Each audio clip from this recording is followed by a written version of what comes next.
बिल्कुल ठीक हो जाओगे मेरा।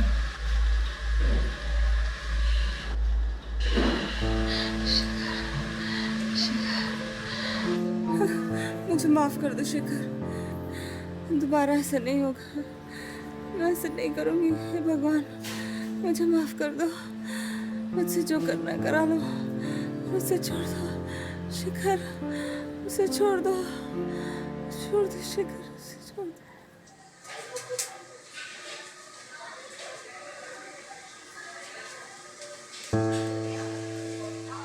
सिस्टर, एक बात सुनिए सिस्टर, प्लीज सिस्टर। सिस्टर, मैं कुछ कहना चाह रहा था आपसे उस पेशेंट के बारे में। सिस्टर, सिस्टर सुनिए तो। अरे बताओ क्या है? सिस्टर, मैं सिर्फ कह रहा था वो ये एक एक्सीडेंट का केस है, हैं? अब हर घर में छोटी बहुत मारपीट तो चलती रहती है ना, अब इसको काहे के लिए बढ़ाना, मैं कहता हूँ। पुलिस ये वो सब हम लोग आपस में संभाल लेंगे ना। अरे ये तुम्हारा रोज का झगड़ा है। हाँ, ये हम कैसे करेंगे? हाँ, और ये एक बार ही नहीं हुआ है, बार बार हो रहा है। हाँ, मैं क्या बताऊँ तुम सिस्टर। अपने में ही सुलझा देना, यहाँ तक क्यों लाते हो? परेशान हो गया, सही बता रहा हूँ मैं खुद इस पागल औरत से। काय के लिए शादी कर ली, मेरे को खुद को समझ में नहीं आता। लेकिन अब क्या करें, एक बार और पहले की थी उस समय, लेकिन अब तो रोज का नाटक हो गया इसका। रोज कोई भी छोटी मोटी बात पे जान से मरने की धमकी देती रहती है हमेशा। पिछली बार मैंने सिस्टर उसको अच्छे अस्पताल में प्राइवेट में भर्ती कराया था कि ठीक हो जाएगी करके, और आजकल तो नाटक हो गया, रोज रोज धमकी देती रहती है मतलब मरने ये की। बार बार का है, बार बार ऐसा हो रहा है। ये तो आपका घर का प्रॉब्लम है ना, घर में ही सॉल्व करो। हाँ, पर इस बार कुछ कर लो ना सिस्टर। अगली बार मैं बोलता हूँ, अगली बार कुछ नहीं होगा ऐसा। लेकिन पुलिस केस है। हाँ, पॉइजन लिया तो पुलिस केस होता है, आप उसका क्या करेंगे? आप देखो ना सिस्टर, आप जैसा बोलोगे बोलेगा वो। ठीक है, अभी के लिए मैं देखती हूँ। हाँ, अगली बार देखेंगे क्या होता है। हाँ, ओके, ठीक है। सिस्टर, और सुनिए तो एक और बात कहनी थी। अरे बताओ तो सही। वो डिस्चार्ज कब मिलेगा पूछना था। अभी अभी तो होश में आई है वो। अब वो सिस्टर क्या है ना, छोटी बच्ची है घर पे, और 4-5 दिन से मैं भी काम पे नहीं किया तो और तुम्हारा प्रॉब्लम है, देखो सुलझाओ। डॉक्टर से बात करके डिसाइड का बात सिस्टर ये नहीं साली करती हूँ। चाहती है कि मैं साला काम से निकाल दे मेरे को, तभी खुश होगी सिस्टर। अनु, अनु तुमने उस पेशेंट का स्टेटमेंट कैसे ले लिया? तुम्हें पता है ना, जब तक पेशेंट पूरी तरह से होश में नहीं आ जाता हम उसका स्टेटमेंट नहीं ले सकते। अभी तू मुझे सिखाएगी? मुझे पता है मेरा काम क्या है, और 10 साल मैं यहाँ सर्विस कर रही हूँ, मुझे पता है। इसका मतलब ये नहीं कि तुम्हारे जो मन में आए तुम करो। अनु, ये गलत है और ये कानून के खिलाफ है। अभी तू कल की आई हुई मुझे सिखाएगी? तुझे जहाँ जाना है जाओ, जाओ कोर्ट में जाओ।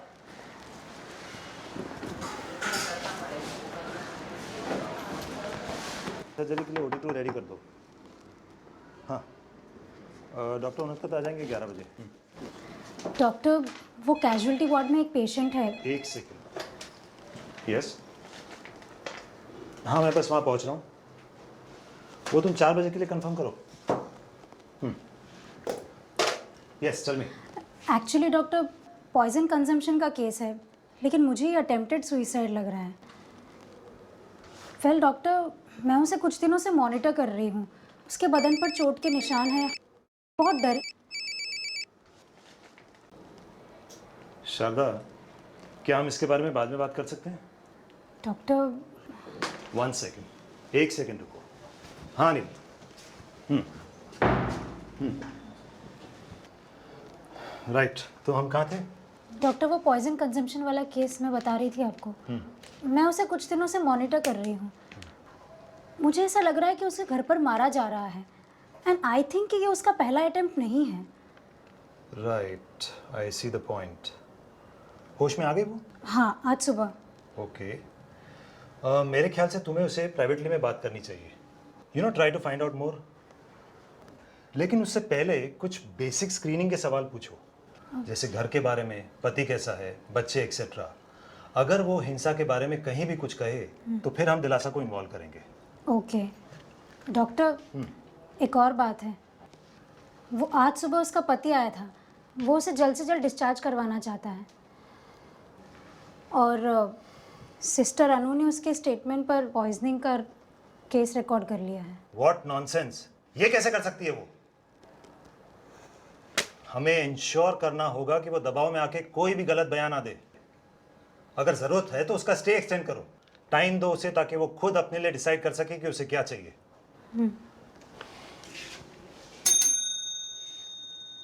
सिस्टर अनु से कहो मैं बुला रहा हूँ। पुलिस ने कोई स्टेटमेंट दिया? No doctor. क्या नाम बताया उसका?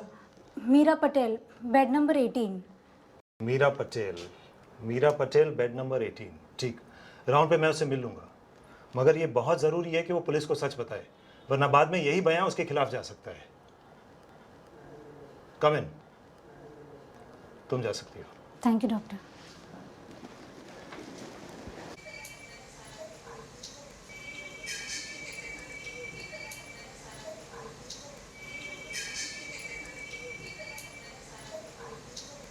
मैंने अपना बयान दे दिया सिस्टर। मुझे पता है मीरा, मैं तो सिर्फ तुम्हें देखने आई थी। अब कैसा लग रहा है तुम्हें?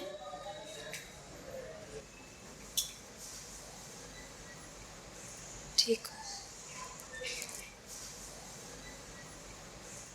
मीरा, क्या तुम मुझे कुछ बताना चाहती हो?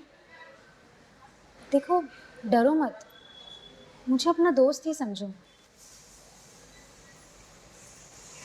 और जो कुछ भी तुम बताओगी ना, वो सिर्फ हमारे बीच रहेगा।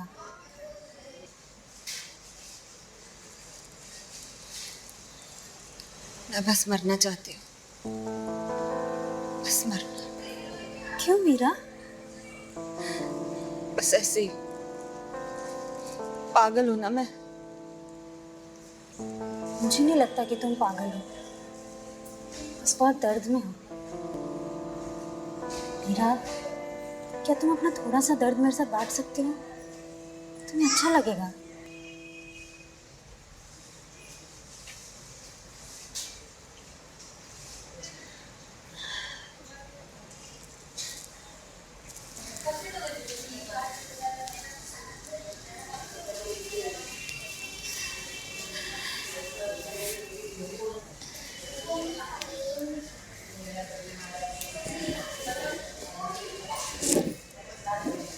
मुझे और कुछ नहीं सूझा, यही एक हल था पूरी समस्या का। मुझे समझ में ही नहीं आता था मैं क्या करूं। मीरा, क्या तुम मुझे बताना चाहोगे कि तुमने जहर क्यों खाया था? ठीक से खाना नहीं बनाती, घर ठीक से नहीं रखती, सोनाली को ढंग से नहीं संभालती। मैं कितना कोशिश करती हूँ उसको खुश रखने की, लेकिन सब गलत होता है। जानवरों की तरह पीटता है मुझे जब कोई चीज गलत होती है या सही नहीं। अब तो सही क्या है गलत क्या है मुझे अंदाजा ही नहीं। ये निशान उसी ने दिए हैं?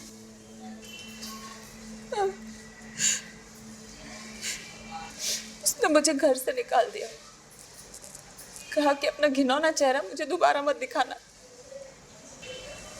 माँ के पास मैं नहीं जा सकती, वो अकेली रहती है, उसकी मर्जी के खिलाफ मैंने शादी की थी। भाई के पास भी नहीं जा सकती और कोई नहीं है मेरा।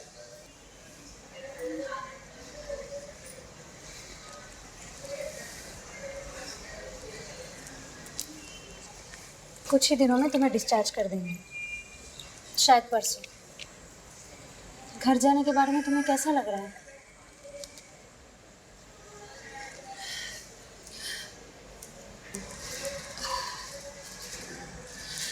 डर तो लग रहा है, पर जाना चाहती हूँ। सोनाली से मिलना जो है, उसकी बहुत याद आ रही है।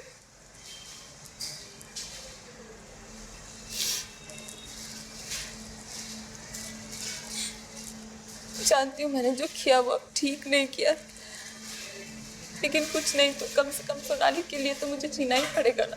ये वही ना बात, और तुम्हें इस परिस्थिति से निकालने में हम तुम्हारी पूरी मदद करेंगे। मैं कुछ और औरतों को भी जानती हूँ जो ऐसी परिस्थिति से गुजरे हैं। गुजरी होंगी, लेकिन मुझे तो मान लेना चाहिए कि मेरी किस्मत ही फूटी है, कुछ नहीं बदल सकता। नहीं मीरा, तुम्हारी सोच गलत है। जिंदगी को अच्छा या बुरा बनाना तो हमारे हाथ में होता है। मीरा, अगर तुम चाहो तो अपनी जिंदगी को बेहतर बना सकती हो। हाँ, आप मुझे इस हाल से निकाल सकती हैं? हाँ बिल्कुल। इस अस्पताल में ही एक संस्था है दिलासा, जो घरेलू हिंसा से जूझती हुई औरतों की मदद करती है। तुम्हारे जैसे कई औरतों की मदद की है उन्होंने, और उनको अपनी ज़िंदगी को फिर से खुशहाल बनाने में उनकी मदद की है। क्या करते हैं वो? पहले तो वो ये जानने की कोशिश करते हैं कि तुम्हें क्या तकलीफ है, फिर वो उसका हल ढूंढते हैं और तुम्हें बताते हैं कि ऐसी परिस्थिति में तुम्हें क्या करना चाहिए। इतना ही नहीं, वो तुम्हें काम भी दिला सकते हैं, जिससे कि तुम कुछ पैसे कमा सको और अपना ख्याल खुद रख सको। बहुत पैसे लेते होंगे वो? बिल्कुल नहीं, ये तो एक मुफ्त सेवा है। डिस्चार्ज होने से पहले एक बार मेरे साथ देखने चलोगी?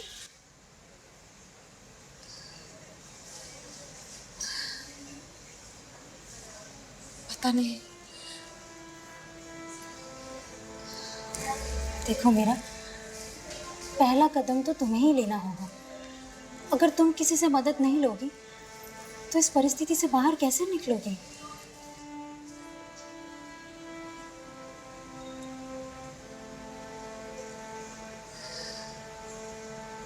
ठीक है, मैं चलूंगी आपके साथ। ये हुई ना बात। अब तुम आराम करो, मैं तुमसे बाद में मिलती हूँ।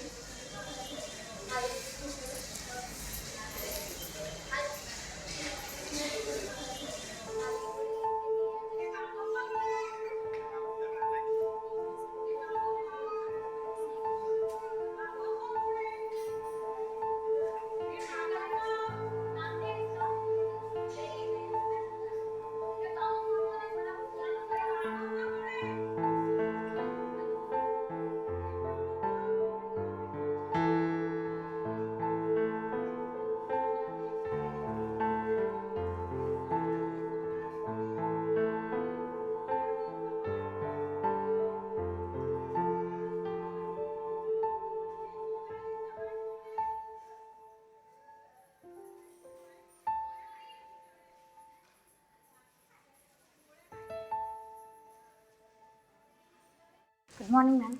Good morning Sharda sister.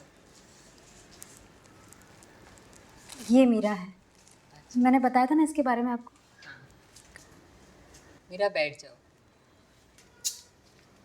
क्या मैं थोड़ा पानी दूँ?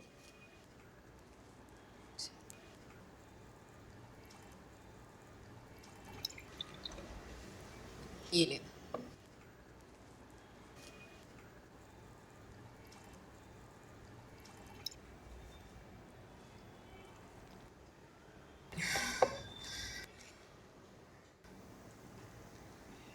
शारदा सिस्टर, मैं मीरा से बात करके फिर आपको फ़ोन लगाऊंगी वार्ड में। Thank you. ओके। देखो, मेरा नाम संगीता है और ये एक काउंसलिंग डिपार्टमेंट है और मैं इस काउंसलिंग डिपार्टमेंट में काम करती हूँ। हाँ, इसका नाम दिलासा है और यहाँ पे हम औरतों के साथ काम करते हैं। ज़्यादातर घरेलू हिंसा, इस विषय को लेके काम करते हैं।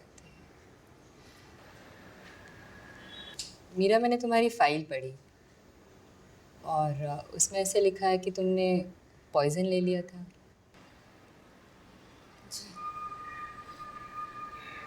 गलती से हुई।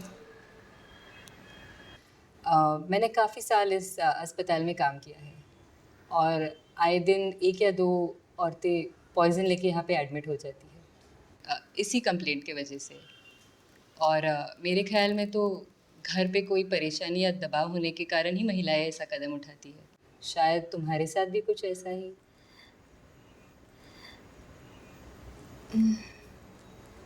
नहीं, मेरी गलती थी। उसने मुझे एहसास दिलाने के लिए मुझे मारा।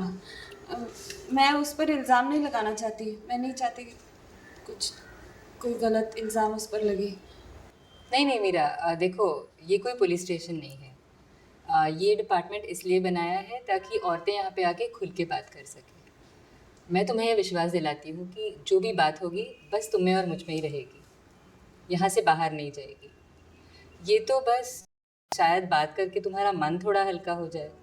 कदम तो तुम्ही को उठाना है ना। थोड़ा बताना कि शादी को कितना समय हुआ? 9 साल पहले हमारी 5 साल की बच्ची है, सोनाली। शेखर बीएमसी में काम करते हैं। फिर शुरुआत में तुम्हारी शादी का रिश्ता कैसा था? अच्छा था। हम लोग बहुत घूमने जाते थे। एक बार तो गणपति फूले भी गए थे। बहुत खुश थे। फिर वापस आने के बाद वहाँ से हमने भाड़े पे घर लिया। फिर ये तान तनाव, ये मारपीट, ये सब कब शुरू हुआ? शादी के पहले साल में ही उसने मुझे पीटना शुरू किया। एक बार मैंने खाने में नमक ज़्यादा डाल दिया, 2 बार डाल दिया। उसने मुंह में डालते ही ऐसे फेंक दिया खाना। मैं बहुत घबरा गई। मुझे उस दिन उसका गुस्सा समझ में नहीं आया। मैंने कहा मैं कुछ और बना देती हूँ, लेकिन उसने मुझे थप्पड़ मारा। फिर उसके बाद कोई ना कोई बात पे वो मुझे किसी ना किसी वजह से मारता ही था। मैंने बहुत कोशिश की कि उसके हिसाब से अपने आप को बदल लूँ। पहले मैं सोचती थी कि मेरा प्यार उसको बदल देगा। शायद मैं उसके लायक ही नहीं हूँ। मुझे तो लगता है कि तुमने इस रिश्ते को निभाने के लिए काफी मेहनत की है। कोशिश तो सब तुम ही कर रही हो, और खाने में नमक ज्यादा होने के कारण मारपीट? भाई, गलती हो या नहीं हो, मारपीट तो जायज नहीं है कोई भी हालत में। क्या पहले कभी भी तुमने ऐसे पॉइजन लेने की कोशिश की थी? अच्छा, क्या तुम्हारा पति यानी शेखर वार्ड में मिलने आया था? हाँ, आया था। वो मेरे लिए मिठाई लेकर आया था, बूंदी के लड्डू।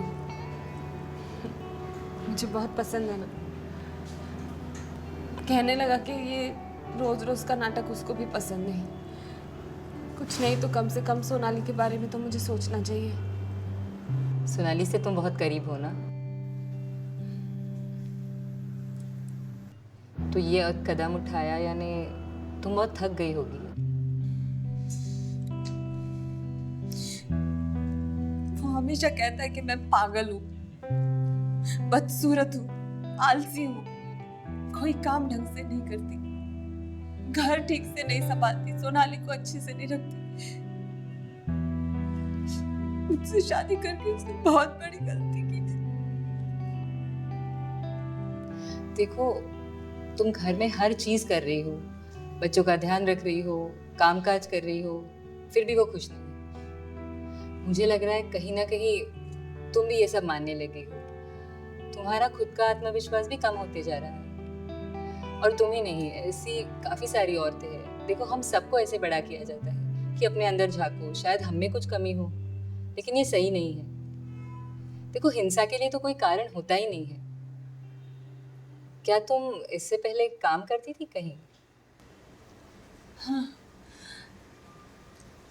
कपड़े के कारखाने में।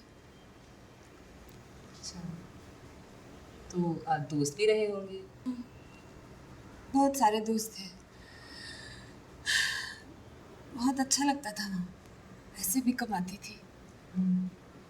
तो फिर अब क्यों नहीं जाती? उसे पसंद नहीं। वहाँ आकर भी उसने बहुत बार तमाशा खड़ा किया। तंग आकर उन लोगों ने मुझे निकाल दिया। फिर अब कोई कांटेक्ट, कभी फोन? नहीं, उसको अच्छा ही नहीं लगता। उनसे मिलने नहीं देता मुझे। वो मुझे पड़ोसियों से भी नहीं मिलने देता। उसको लगता है मैं उनके साथ मिलके उसकी बुराई करती हूँ। शेखर बहुत शक करता है। बहुत ज़्यादा। अब तो मुझे सोनाली को स्कूल छोड़ने भी नहीं जाने देता। पर घर से कब तो निकलती होगी ना? कभी नहीं, सिर्फ उसी के साथ जाती हूँ। वो भी उसके माँ बाप के घर में। कभी कभी सिनेमा देखने जाते थे हम लोग। उसको सिनेमा देखना बहुत पसंद है, लेकिन अब तो वो भी बंद हो गया। तुमसे बात करके मुझे लग रहा है कि हिंसा इतनी बढ़ गई है, मारपीट इतनी बढ़ गई है कि ये ख्याल मर जाने के बार बार तुम्हारे मन में आ रहे हैं। पहले तो इनको रोकना चाहिए। देखो, अगर तुमको पॉसिबल है तो मुझे फ़ोन किया करो, या अगर फ़ोन नहीं है तो कम से कम घर से निकल के बस टहलने निकल जाना, ताकि वो ख्याल निकल जाए। और सोनाली तुम्हारे इतनी करीब है, उसके बारे में सोचा करो। तो मीरा, तुम्हारी अस्पताल से छुट्टी कब है? कल। अच्छा, और दोबारा बुलाया है? हाँ, 1 हफ्ते के बाद। बहुत अच्छा। तो तुम ज़रूर हमारे डिपार्टमेंट में आ जाना। कोशिश करूंगी ज़रूर। अच्छा अच्छा।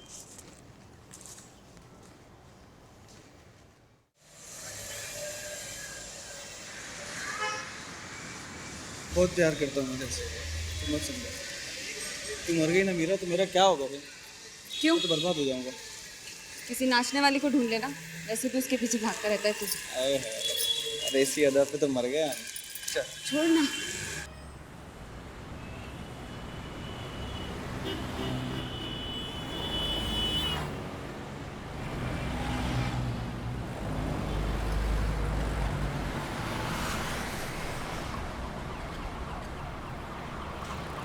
खरगोश और कछुए ने एक दिन रेस लगाई, तो वो रेस में किसको जीतना है? खरगोश।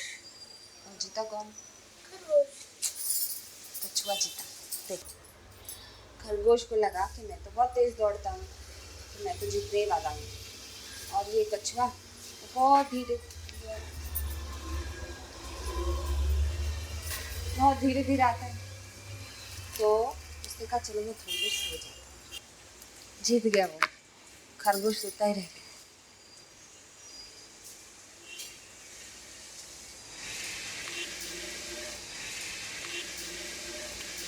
दिन कैसा था? ठीक था। चाय बना दूँ? हाँ, बना दे। ये कहानी फिर से पढ़।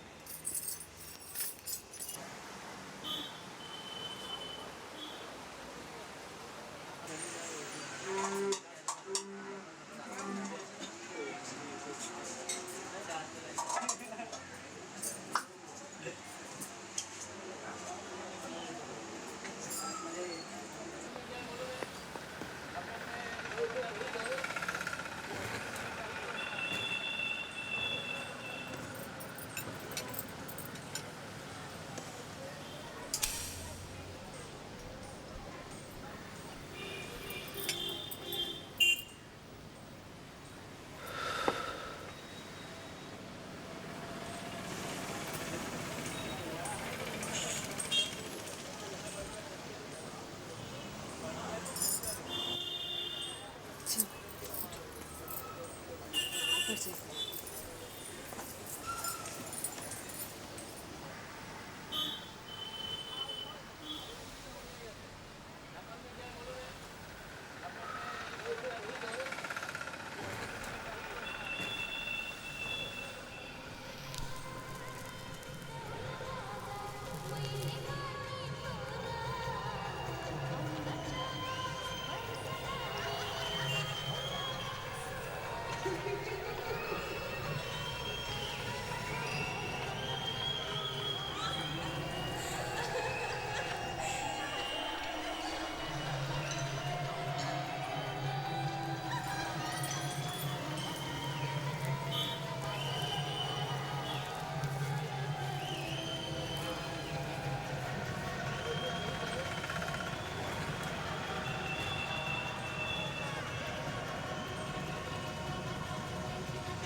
जाओ जन करे अदा बादल की बारा तरन दर तरना।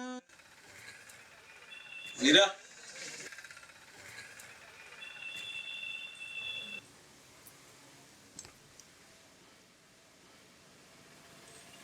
क्या मर गई क्या? नीचे आना।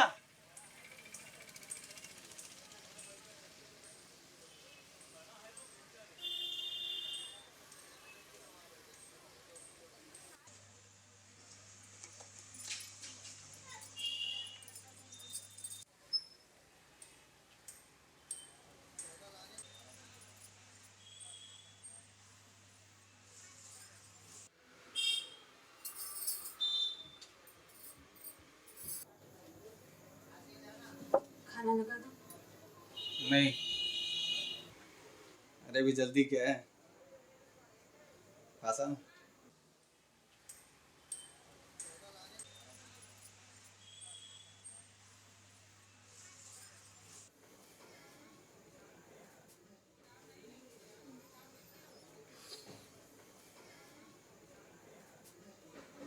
कितने दिन हो गए ना हम लोग कैसे साथ साथ मिले।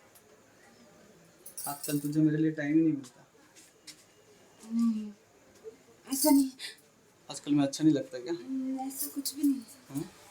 ऐसा वो सो रही है। वो सो जाएगी ना? नहीं, सोई नहीं। सो जाएगी। तू पास में रह ना, पास में रह।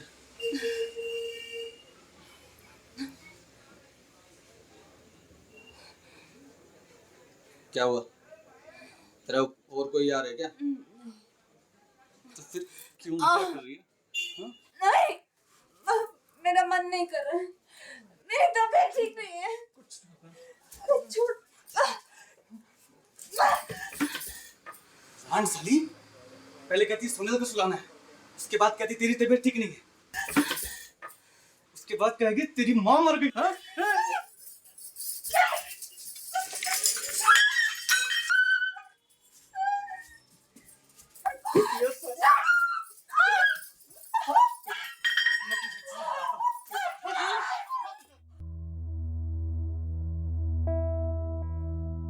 आसान आसान।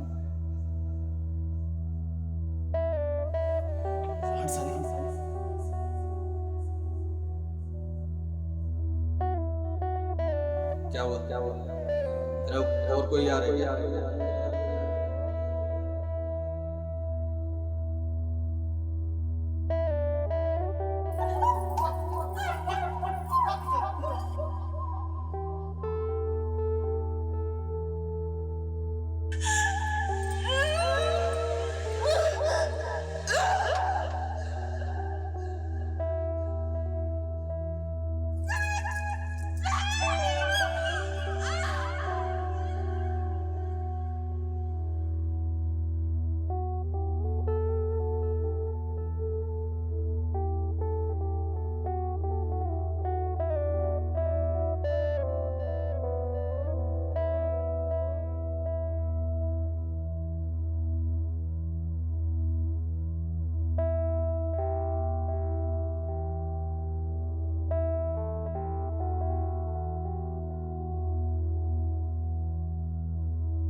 पहले भी मेरे साथ जबरदस्ती कर चुका है। पिछले कई सालों से मेरा मन उसके साथ सोने को नहीं करता। जितनी कोशिश करती हूँ उसको उतना और चाहिए।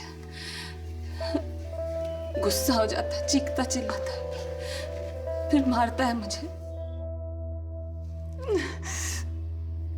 उसके पसीने की बदबू, उसके मुंह में बीड़ी, वो जोर से मुझे पकड़ता है। जानवरों की तरह करता है। रोती हूँ, चीखती हूँ, चिल्लाती हूँ तो उसे और मजा आता है। मीरा, मुझे ऐसा लग रहा है कि कुछ दिनों के लिए तुमको शेखर से थोड़ा अलग रहना चाहिए, क्योंकि ये हिंसा तो बहुत बढ़ रही है। माँ ने मुझे एक पुरानी सिलाई की मशीन दी थी बहुत साल पहले, वो मैंने ढूंढ निकाली। और मेरे पास कुछ ना डिजाइन की बुक्स थी, वो भी मैंने निकाली।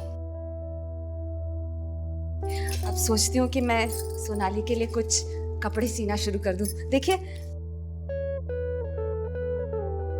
मरने का ख्याल अब ज्यादा नहीं आता मन में। कुछ ना कुछ करती रहती हूँ ना, सोचने का टाइम नहीं मिलता। अभी भी गुस्सा करता है, चीखता चिल्लाता है, लेकिन कई दिनों से उसने मुझ पर हाथ नहीं उठाया। घर पर कहाँ रहता है वो? उसका कोई चक्कर चल रहा होगा किसी नाचने वाली के साथ। क्या कर रहे हो शेखर? शेखर! शेखर, दरवाजा खोलो! शेखर! साली! शेखर!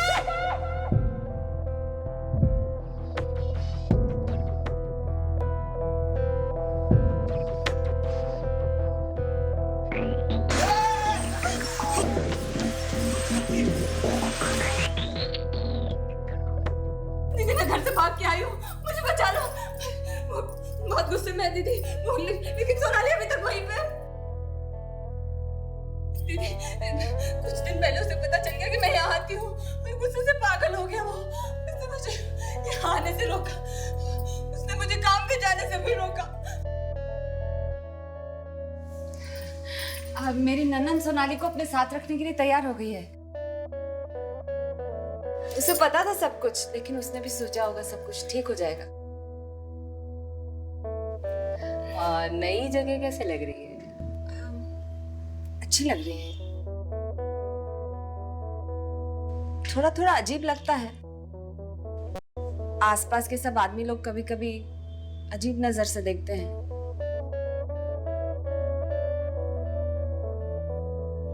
शायद उन्हें पता होगा कि मैं अपने आदमी को छोड़कर यहाँ रह रही हूँ, लेकिन मुझे कोई परेशानी नहीं होती उससे। मैं ठीक हूँ, मैं संभाल लूंगी अपने आप को।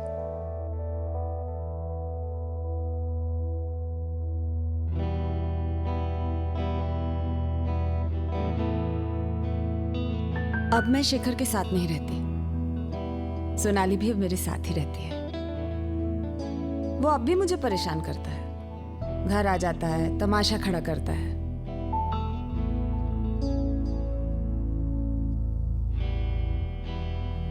मैंने अपने पड़ोसियों को बता दिया है कि अब हम साथ नहीं रहते, ताकि वो गलती से भी मेरे घर की चाबी उसे ना दे। इस मामले में वो लोग काफी मदद करते हैं। कुछ महीने पहले मुझे नौकरी मिली गारमेंट की दुकान में। घर के पास ही है, तो आने जाने में कोई परेशानी भी नहीं होती। शेखर से भी थोड़ा बहुत मेंटेनेंस मिलता है। इस मामले में दिलासा ने बहुत मदद की। आखिर शेखर के इस रोज रोज के लफड़े से मैं परेशान हो गई थी। एक दिन मैंने पुलिस में जाके कंप्लेन लिखवा दी।